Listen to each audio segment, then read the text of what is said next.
is my great personal honor to present the 44th President of these United States, Barack Obama.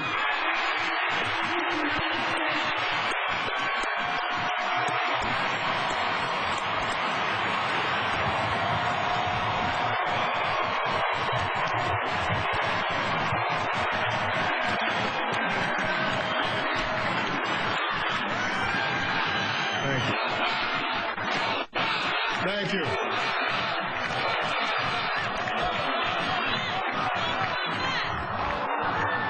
My fellow citizens,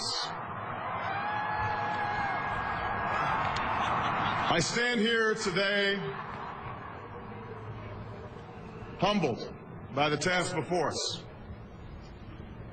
grateful for the trust you've bestowed, mindful of the sacrifices borne by our ancestors.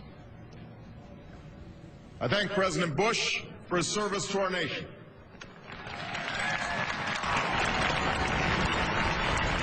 As well as the generosity and cooperation he has shown throughout this transition. 44 Americans have now taken the presidential oath. The words have been spoken during rising tides of prosperity and the still waters of peace. Yet, every so often, the oath is taken amidst gathering clouds and raging storms. At these moments, America has carried on not simply because of the skill or vision of those in high office, but because we, the people, have remained faithful to the ideals of our forebears and true to our founding documents. So it has been, so it must be with this generation of Americans. That we are in the midst of crisis is now well understood. Our nation is at war against a far-reaching network of violence and hatred. Our economy is badly weakened, a consequence of greed and irresponsibility on the part of some, but also our collective failure to make hard choices and prepare the nation for a new age. Homes have been lost, jobs shed, businesses shuttered. Our health care is too costly, our schools fail too many, and each day brings further evidence that the ways we use energy strengthen our adversaries and threaten our planet. These are the indicators of crisis, subject to data and statistics. Less measurable, but no less profound, is a sapping of confidence across our land. A nagging fear that America's decline is inevitable, that the next generation must lower its sights. Today, I say to you that the challenges we face are real.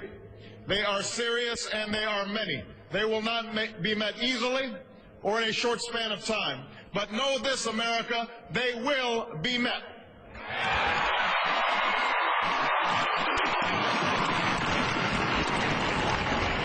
On this day, we gather because we have chosen hope over fear, unity of purpose over conflict and discord.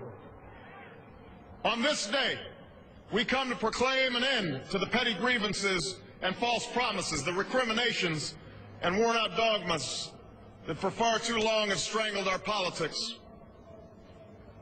We remain a young nation, but in the words of Scripture, the time has come to set aside childish things.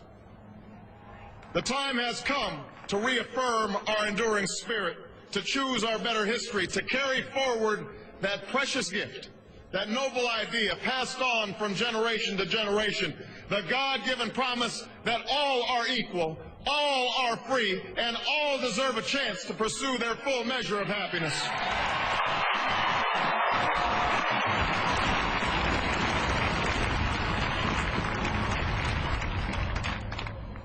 In reaffirming the greatness of our nation, we understand that greatness is never a given. It must be earned.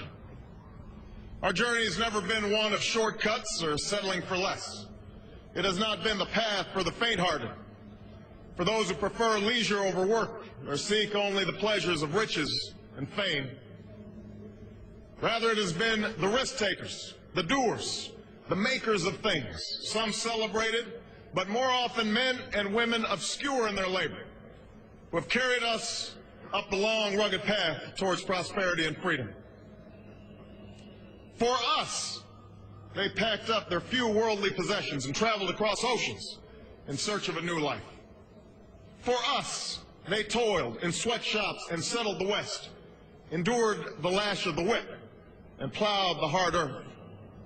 For us, they fought and died in places like Concord and Gettysburg, Normandy and Quezon. Time and again, these men and women struggled and sacrificed and worked till their hands were raw so that we might live a better life. They saw America as bigger than the sum of our individual ambitions, greater than all the differences of birth or wealth or faction. This is the journey we continue today. We remain the most prosperous, powerful nation on earth. Our workers are no less productive than when this crisis began. Our minds are no less inventive, our goods and services no less needed than they were last week or last month or last year. Our capacity remains undiminished.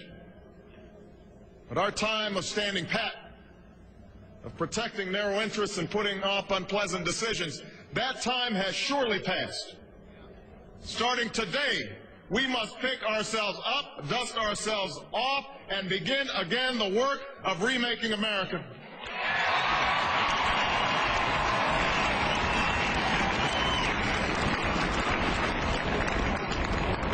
For everywhere we look, there is work to be done. The state of our economy calls for action, bold and swift, and we will act, not only to create new jobs, but to lay a new foundation for growth. We will build the roads and bridges, the electric grids and digital lines that feed our commerce and bind us together. We will restore science to its rightful place and wield technology's wonders to raise healthcare's quality and lower its cost. We will harness the sun and the winds and the soil to fuel our cars and run our factories, and we will transform our schools and colleges and universities to meet the demands of a new age. All this we can do. All this we will do. Now, there are some who question the scale of our ambitions, who suggest that our system cannot tolerate too many big plans. Their memories are short, for they have forgotten what this country has already done, what free men and women can achieve when imagination is joined to common purpose and necessity to courage. What the cynics fail to understand is that the ground has shifted beneath them, that the stale political arguments that have consumed us for so long no longer apply. The question we ask today is not whether our government is too big or too small, but whether it works, whether it helps families find jobs at a decent wage, care they can afford, a retirement that is dignified. Where the answer is yes, we intend to move forward. Where the answer is no, programs will end. And those of us who manage the public's dollars will be held to account to spend wisely, reform bad habits, and do our business in the light of day, because only then can we restore the vital trust between a people and their government. Nor is the question before us whether the market is a force for good or ill. Its power to generate wealth and expand freedom is unmatched.